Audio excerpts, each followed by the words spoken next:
जीवन निरंतर बहती रहने वाली धारा का नाम है, जो हमेशा एक जैसी नहीं रहती, और इस सत्य को भी स्वीकार करना पड़ेगा कि जीवन का अनुभव हमेशा के लिए सुखद नहीं बना रह सकता है।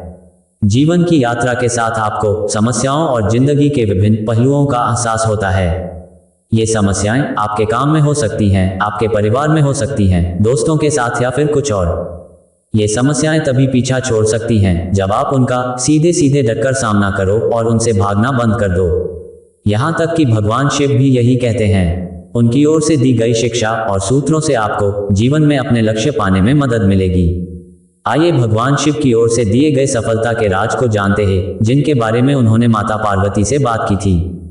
देवों के देव महादेव को पंचदेवों का प्रधान कहा गया है। ये अनादि परमेश्वर हैं और आगम निगम आदि शास्त्रों के अधिष्ठाता हैं। शिव ही संसार में जीव चेतना का संचार करते हैं। इस आधार पर दैवीय शक्ति के जीव तत्व को चेतन करने वाले स्वयं भगवान शिव शक्ति के साथ इस समस्त जगत मंडल व ब्रह्मांड में अपनी विशेष भूमिका का निर्वहन करते हैं।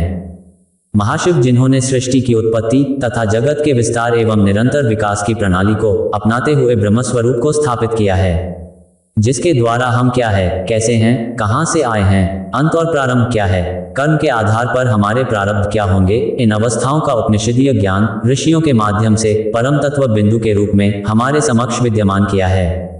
सबसे बड़ा पुण्य और सबसे बड़ा पाप। जब पार्वती ने शिव से सबसे बड़ा पुण्य और पाप करने के बारे में पूछा तो शिव ने संस्कृत श्लोक के साथ उत्तर दिया, नास्तियात् परोक्ष नान्वितात् पातकम परम। मतलब, एक आदमी का सबसे बड़ा गुण सम्माननीय होना और हमेशा सच्चा होना है, जबकि सबसे बड़ा पाप है बेईमानी करना या इस तरह के कृत्य का समर्थन करना। एक व्यक्ति को हमेशा उन कार्यों में लिप्त होना चाहिए जो ईमानदार और सच्चे हैं और उनके होने की धार्मिकता को नुकसान नहीं पहुंचाते हैं। निष्काम, किसी भी काम को करते समय ये याद रखें कि आप खुद के साक्षी या गवाह हैं।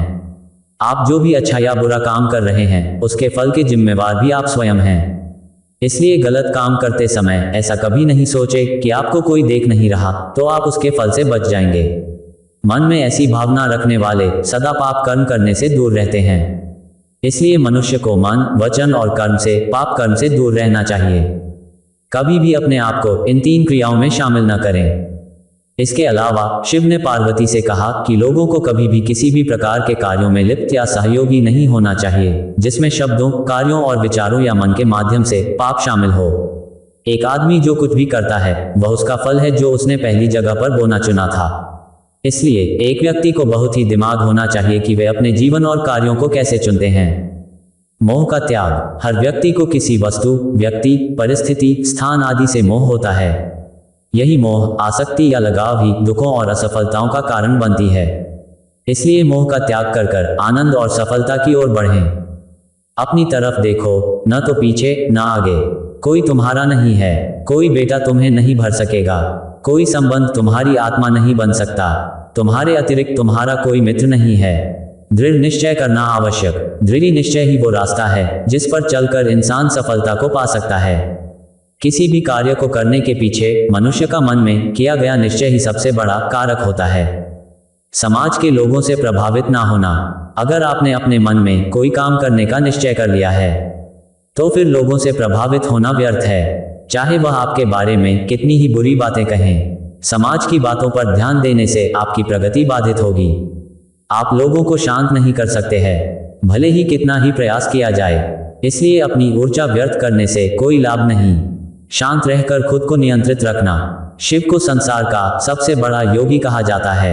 खुद में स्थिर रहना और परिस्थिति से दूर रहकर भी उस पर पकड़ रखना आसान नहीं होता।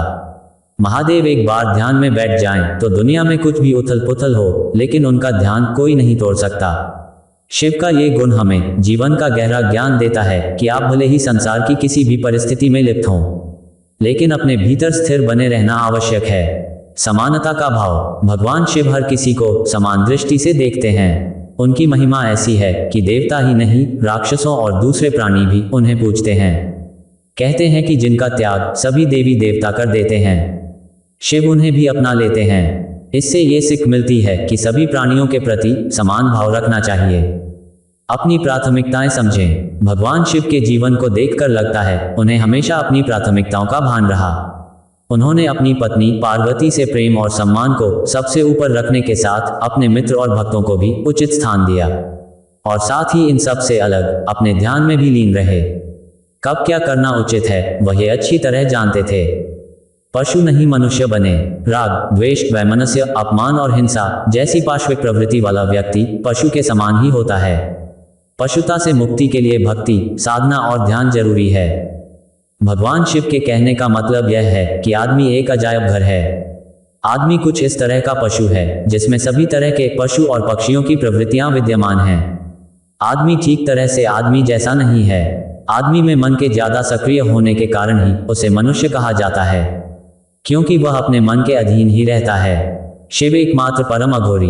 भगवान शिव ऐसे अघोरी हैं जिनके द्वारा संसार की समस्त दिव्य शक्तियां, क्रियाएं तथा प्राकृतिक दृष्टिकोण से संतुलन की उन अवस्थाओं का ज्ञान हमें प्राप्त होता है जो वर्ण व्यवस्था के साथ आश्रम व्यवस्था को भी हमें अनुभूत करवाता है। अध्यात्म शब्द से देखें तो दो प्रभाव उल्लेखित होते हैं, जिसमें क्रमशः अधिआत्मा अर्थात वह आत्मा जो अधिभूत अधियज्ञ के नाम से जानी जाती है। चून की समस्त भागवतीय अनुक्रम पंच महाभूतों से संबंधित है। इन अवस्था व व्यवस्थाओं को शिव अपने अंश मात्र से धारण किए हुए हैं। जगत कल्याण। भगवान शिव हर किसी का कल्याण चाहते हैं, तभी तो उन्होंने समुद्र मंथन में निकला विष भी बिना सोचे ग्रहण कर लिया था। आप किसी दूसरे का कल्याण करेंगे तो भगवान सदैव आपका कल्याण करेंगे। इस सोच को जीवन में अपनाएं और निस्वार्थ भावना से दूसरों की मदद करें, आपका जीवन सुखमय हो जाएगा। प्रकृति का सम्मान करो। प्रकृति हमें जीवन देने वाली है, इसका सम्मान करो। जो इसका अपमान करता है समझो मेरा अपमान करता है। दुनिया का हर काम प्रकृति के नियमों और तरीकों से ही होता है, लेकिन अहंकार से ग्रसित लोग ऐसा मानते हैं कि सब कुछ वही कर रहे हैं। संसार का प्रबंधन और शिव ही एकमात्र ऐसे देव हैं जो संसार का प्रबंधन संभालते हैं। उन्हीं के द्वारा ज्ञान तथा वैराग्य जैसे मूलभूत दिव्य साधना का साक्षात्कार करती है। इन अवस्थाओं का ज्ञान एवं अनुभव आध्यात्मिक परमात्मिक स्थितियों से होकर गुजरता है। संसार तथा ब्रह्मांड के समग्र में भगवान शिव का परम तेज बिंदु अपनी गति से समस्त जीवात्माओं को प्रकाशित करता है। ये सभी जीवात्माएं शिव के उस स्वरूप का दर्शन व अनुभव करती हैं, जिसके अंतर्गत संसार की ये सभी परिस्थितियां आश्रम व्यवस्था पर आधारित हैं। धन का संग्रह। धन संग्रह करने से पहले इसका ध्यान रखें कि धन अर्जित करने के लिए हमेशा सही मार्ग अपनाएं और मेहनत से धन कमाएं। अर्जित धन को 3 भाग में बांटें। एक भाग उपभोग के लिए, एक भाग धर्म कर्म के काम के लिए और एक भाग भविष्य के लिए संचित करें। शिव ही परम गुरु। शिव की कृपा एक परम गुरु के रूप में हमारे सामने युगों से चली आ रही है, जो हमें जीवन को बेहतर बनाने की कला वर्तमान से संघर्ष करते हुए समस्त विकारों पर नियंत्रण करके जीवन यात्रा को विजयी बनाती है। गृहस्थ एवं संन्यास के माध्यम से 2 विशेष स्थितियां जीव कल्प में प्राप्त होती हैं। दोनों का ध्येय शिव के परम दर्शन प्राप्त कर सांसारिक यात्रा को विराम देकर जीवन मृत्यु के बंधन से मुक्त होने का प्रयास ही माना जाता है। क्यों नहीं देना चाहिए झूठ का साथ। इंसान पूरी जिंदगी ये सोचकर झूठ, कपट और धोखेबाजी का साथ देता है कि इससे कभी कोई हानि नहीं होगी, लेकिन भगवान शिव ने खुद कहा है कि अंत में इन सभी कर्मों की भरपाई करनी पड़ती है। झूठ और कपट के साथ केवल छोटी मोटी लड़ाई ही जीता जा सकती है, लेकिन जीवन के बड़े युद्ध जीतने के लिए सत्य ही काम आता है। इसलिए हमेशा न्याय का साथ देना चाहिए। कैसे करें ब्रह्म ज्ञान की खोज। इस विश्व में हर व्यक्ति को पूरा ज्ञान नहीं है, लेकिन सभी के पास किसी न किसी चीज का ज्ञान है। भगवान शिव के अनुसार ब्रह्म ज्ञान की खोज के लिए हमें अपने भीतर ही उसकी तलाश करनी होगी। ये हमें कहीं बाहर से प्राप्त नहीं हो सकता। क्या है भ्रम। भोलेनाथ ने अपने कर्म के सिद्धांत में इस बात का वर्णन किया है कि यदि किसी व्यक्ति की खुशियां किसी भौतिक पदार्थ से जुड़ी है, तो वह खुशी उस व्यक्ति के लिए एक भ्रम है, क्योंकि वह वस्तु नश्वर है जिसका अंत होना निश्चित है। इसलिए व्यक्ति को भौतिक आकर्षण से बचकर रहना चाहिए। कहाँ ढूंढे वास्तविक खुशी। व्यक्ति हर काम अपनी या अपने परिवार की खुशी के लिए करता है। वास्तविक खुशी को किसी सीमा में बांध कर नहीं रखा जा सकता। महादेव के अनुसार खुशी मस्तिष्क की वह स्थिति है जब व्यक्ति आंतरिक रूप से संतुष्ट और प्रसन्न होता है। इसलिए खुशी की तलाश भी स्वयं के भीतर ही की जा सकती है, न कि बाहर। शांतचित होकर आगे बढ़ें। भगवान शिव को महायोगी भी कहते हैं, क्योंकि वह घंटों तक इस ब्रह्मांड के सुखी रहने के लिए तप किया करते थे। भगवान शिव का ये गुण आपको सिखा सकता है कि अगर आपका दिमाग शांत है तो फिर आप कोई भी लड़ाई जीत सकते हैं। किसी भी समस्या से बाहर निकलने के लिए यह एक बेहतर रणनीति होती है। पानी से सीखें ये गुण। भगवान शिव ने अपने कर्म के 5वें सिद्धांत में कहा है कि व्यक्ति को पानी की तरह निराकार रहना चाहिए। पानी को किसी भी बर्तन में डाला जाए तो वह उसी का आकार ले लेता है। अगर व्यक्ति पानी का ये गुण को अपना लेता है तो वह अपने आप को किसी भी परिस्थिति के अनुसार ढाल सकता है। इससे आपकी खुशियां भी क्षणभंगुर नहीं होंगी। कैसे करें इंद्रियों का प्रयोग? जब व्यक्ति का मस्तिष्क शांत होता है तो उसका हृदय, उसकी भावनाएं उसके नियंत्रण में होती हैं। इससे वह अपने मन की आवाज को अच्छे से सुन व समझ सकता है। जब व्यक्ति की इंद्रियां उसके वश में रहेंगी तभी वह उनका अपने अनुसार प्रयोग कर पाएगा। भौतिक चीजों के पीछे न भागे। भगवान शिव हमेशा धन और संपदा से दूर रहे। उनके पास अगर कुछ था तो वह था एक त्रिशूल और एक डमरू। वह आपको सिखा सकते हैं कि अगर आप भौतिकवाद के पीछे भागेंगे तो फिर कभी खुशियों को हासिल नहीं कर पाएंगे। अपनी पत्नी का सम्मान। भगवान शिव को अर्धनारीश्वर भी कहते हैं, जिसमें उनका आधा हिस्सा उनकी पत्नी पार्वती का है। उन्होंने हमेशा पार्वती को सम्मान के साथ रखा और उनका हमेशा ध्यान रखा। पार्वती उनकी शक्ति थी और उन्होंने हमेशा उन्हें वह महत्व दिया जिसकी वह हकदार थी। आप भी अपनी जिंदगी में अपनी पत्नी को वही स्थान दे जो भगवान शिव ने पार्वती को दिया था। अपने घमंड को काबू में रखें। आपका घमंड कभी कभी आपके लक्ष्यों को हासिल करने और आपके सपनों के चूर चूर होने की वजह में तब्दील हो सकता है। कहते हैं कि भगवान शिव अगर हाथ में त्रिशूल लेकर चलते थे तो इसका मकसद था कि वह अपने घमंड को काबू में रख सकें। उन्होंने न तो कभी अपने घमंड को अपने ऊपर हावी होने दिया और न ही किसी के घमंड को बर्दाश्त किया। हर चीज सिर्फ कुछ क्षण के लिए। भगवान शिव एक महायोगी थे और महायोगी कभी भी मोहमाया में नहीं पड़ते हैं। वह इस बात को जानते हैं कि जिंदगी सिर्फ कुछ पल की ही है और आज जो कुछ भी है वह कल कभी नहीं मौजूद रहेगा। जिंदगी में बदलाव आते हैं और हमें भी उन बदलावों को स्वीकार करना होगा। जुनून विनाश की ओर ले जाता है। भगवान शिव हमेशा हर तरह की इच्छाओं से दूर रहे। उन्होंने कभी किसी चीज को हासिल करने का जुनून नहीं रखा। उनसे एक सच आपको सीखने को मिल सकता है कि इच्छाएं हमेशा जुनून की ओर ले जाती हैं और जुनून कभी कभी आपके विनाश की वजह बन सकता है।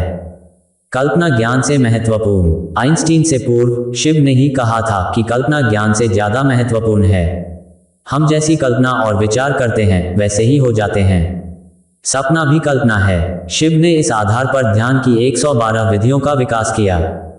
अधिकतर लोग खुद के बारे में या दूसरों के बारे में बुरी कल्पनाएं या ख्याल करते रहते हैं।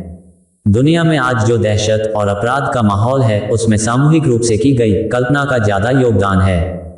बदलाव के लिए जरूरी है ध्यान। आदमी को बदलाहट की प्रामाणिक विधि के बिना नहीं बदल सकते। मात्र उद्देश्य से कुछ नहीं बदलता। भगवान शिव ने अमरनाथ गुफा में माता पार्वती को मोक्ष की शिक्षा दी थी। पार्वती और शिव के बीच जो संवाद होता है उसे विज्ञान भैरव तंत्र में संग्रहित किया गया है। केवल एक ही सफल मंत्र है। आसक्ति ही सभी समस्याओं का मूल कारण है। लगाव और धीरज ठहराव की ओर ले जाता है और सफलता में बाधा डालता है। जब आप दुनिया के सभी लगाव और प्रलोभनों से मुक्त होते हैं तो ऐसा कुछ भी नहीं है जो आपको जीवन में सफलता प्राप्त करने से रोके। प्रति शिव को अलग करने का एकमात्र तरीका यह है कि आप अपने दिमाग को प्रशिक्षित करें और इस मानव रूप की अस्थायिता को समझें। क्या है आखिरी सिद्धांत? भगवान शिव द्वारा बताया गया कर्म का यह आखिरी सिद्धांत सबसे महत्वपूर्ण है।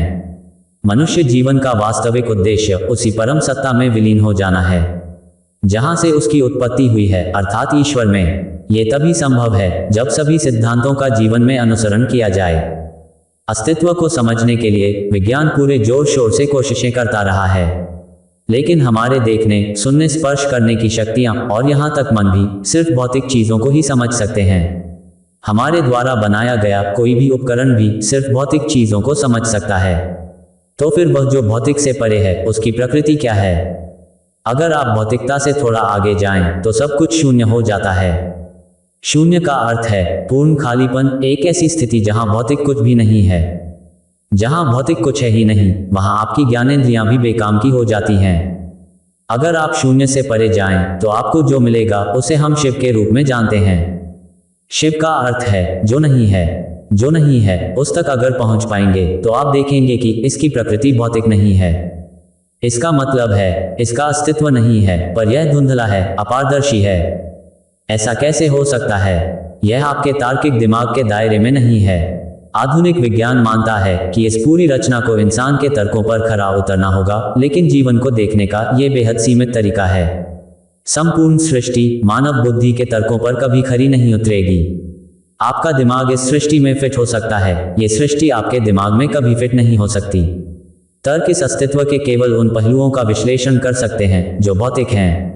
एक बार अगर आपने भौतिक पहलुओं को पार कर लिया तो आपके तर्क पूरी तरह से उसके अधिकार क्षेत्र से बाहर होंगे। भौतिक से परे होने के कारण शून्य तत्व को सीधे तौर पर दर्शाया नहीं जा सकता। यही कारण है कि यौगिक विज्ञान ने हमेशा कहानियों के माध्यम से इसकी ओर इंगित किया है। शिव और शक्ति का मेल आभूषणों और अलंकारों से सजा शिव का रूप इसी शून्य की ओर संकेत करते हैं। शिव और शक्ति की क्रीड़ा। यौगिक विज्ञान में भगवान शिव को रुद्र कहा जाता है। रुद्र का अर्थ है वह जो रौद्र या भयंकर रूप में हो। शिव को सृष्टिकर्ता भी कहा जाता है। आपको पता है, आजकल वैज्ञानिक कह रहे हैं कि हर चीज डार्क मैटर से आती है। साथ ही उन्होंने डार्क एनर्जी के बारे में भी बात करना शुरू कर दिया है। योग में हमारे पास दोनों मौजूद हैं, डार्क मैटर भी और डार्क एनर्जी भी। यहाँ शिव को काला माना गया है, यानी डार्क मैटर, और शक्ति का प्रथम रूप या डार्क एनर्जी को काली कहा जाता है। योग कैसे सृष्टि को भीतर से समझाता है? यह एक तार्किक संस्कृति है। अगर आप चाहें तो मैं आपको इसके बारे में सारी जानकारी दे सकता हूं, लेकिन छोड़े, बस इस संस्कृति का आनंद लीजिए। शिव सो रहे हैं। जब हम यहाँ शिव कहते हैं तो हम किसी व्यक्ति या उस योगी के बारे में बात नहीं कर रहे हैं। यहाँ शिव का मतलब है वह जो है ही नहीं। जो है ही नहीं, वह सिर्फ सो सकता है। इसलिए शिव को हमेशा ही डार्क बताया गया है। शिव सो रहे हैं और शक्ति उन्हें देखने आती हैं। वह उन्हें जगाने आई हैं, क्योंकि वह उनके साथ नृत्य करना चाहती हैं, उनके साथ खेलना चाहती हैं और उन्हें रिझाना चाहती हैं। शुरू में वह नहीं जागते, लेकिन थोड़ी देर में उठ जाते हैं। मान लीजिए कि कोई गहरी नींद में है और आप उसे उठाते हैं तो उसे थोड़ा गुस्सा तो आएगा ही, बेशक उठाने वाला कितना ही सुंदर क्यों ना हो।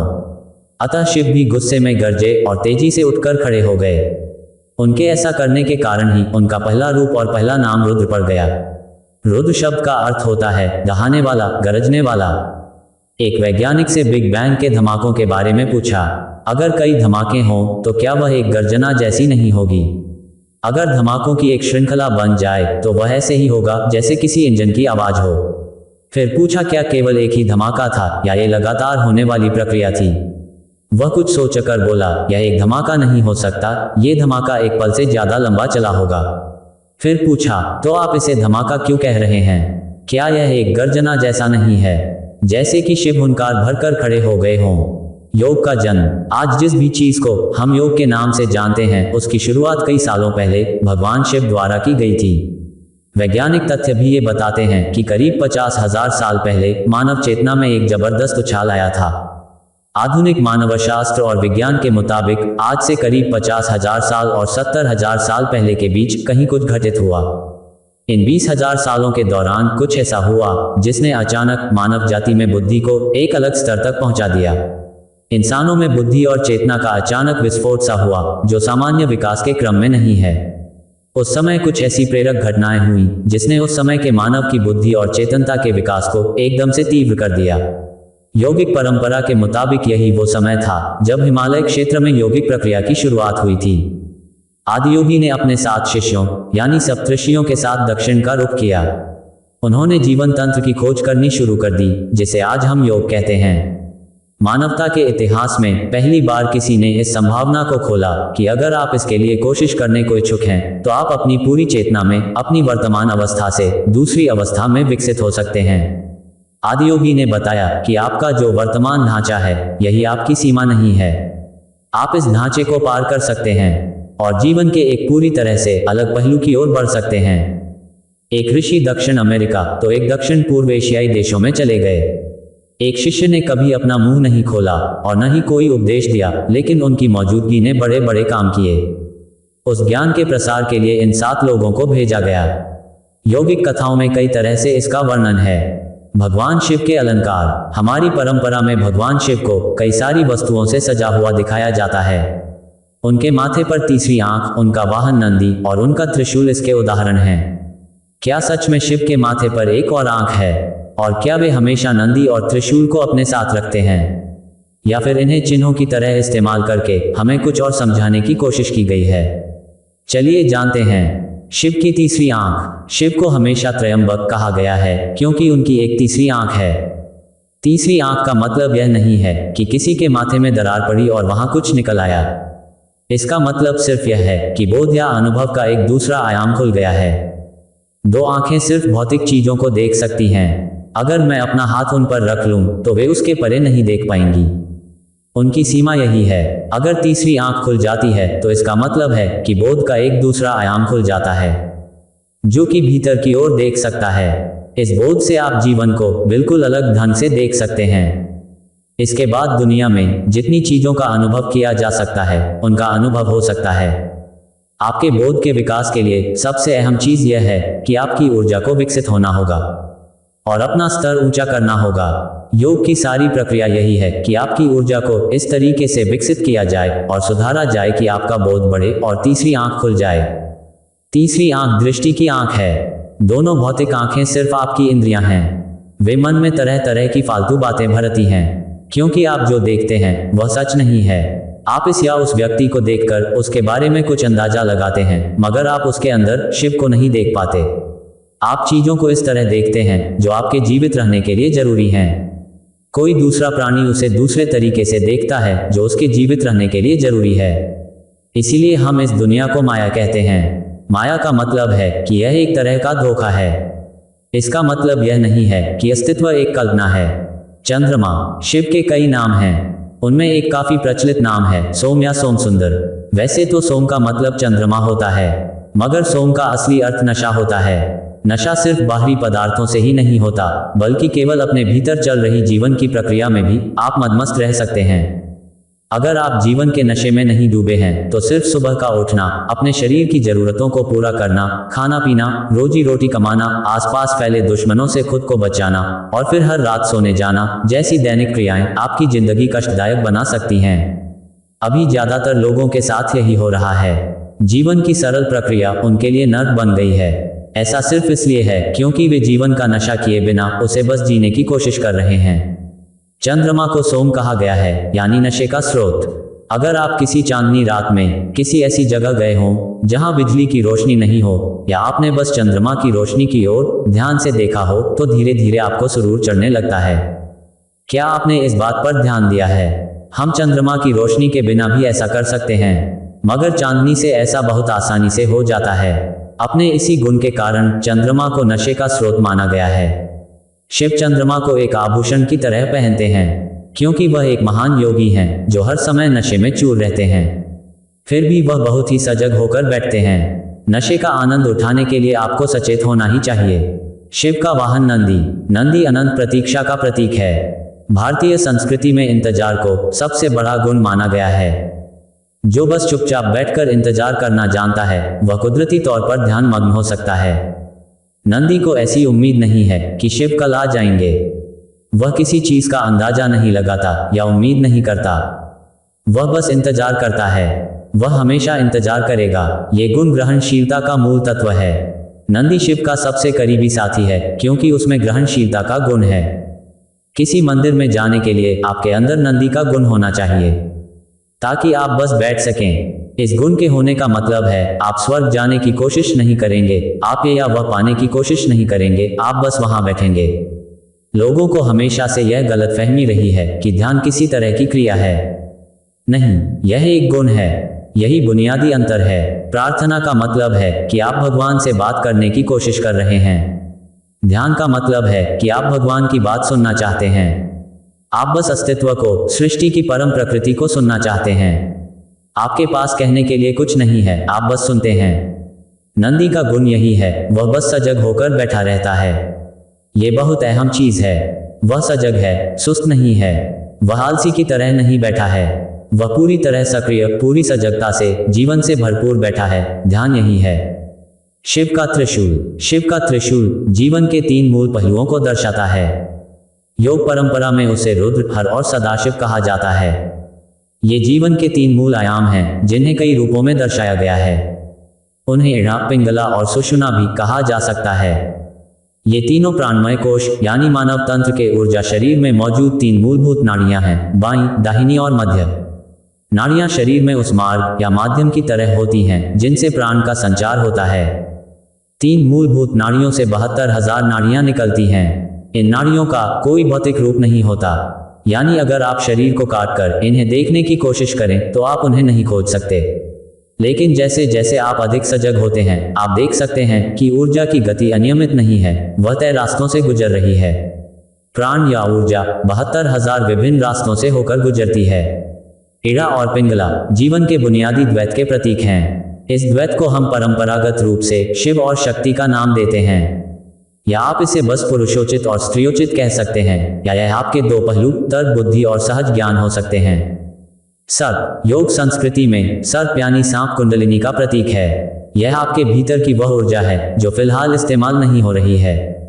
कुंडलिनी का स्वभाव ऐसा होता है कि जब वह स्थिर होती है तो आपको पता भी नहीं चलता कि उसका कोई अस्तित्व है। केवल जब उसमें हलचल होती है तभी आपको महसूस होता है कि आपके अंदर इतनी शक्ति है। जब तक वह अपनी जगह से हिलती डुलती नहीं, उसका अस्तित्व लगभग नहीं के बराबर होता है। इस कारण सांप को कुंडलिनी के प्रतीक के रूप में देखा जाता है, क्योंकि कुंडली मारे सांप को भी देखना बहुत मुश्किल होता है जब तक कि वह आगे नहीं बढ़ता। इसी तरह आप कुंडलिनी में कैद इस ऊर्जा को सिर्फ तब देख पाते हैं जब वह हिलती डुलती है। शिव के साथ सांप को दिखाने की यही वजह है। यह दर्शाता है कि उनकी ऊर्जा शिखर तक पहुंच चुकी है। आध्यात्मिकता या रहस्यवाद को सांपों से अलग नहीं किया जा सकता, क्योंकि इस जीव में बोध का एक खास आयाम विकसित है। यह एक रेंगने वाला जीव है जिसे जमीन पर रेंगना चाहिए, मगर शिव ने उसे अपने सिर पर धारण किया है। इससे यह पता चलता है कि वह उनसे भी ऊपर है। यह दर्शाता है कि कुछ रूपों में सांप शिव से भी बेहतर हैं। सांप ऐसा जानवर है जो आपके सहज रहने पर आपके साथ बहुत आराम से रहता है।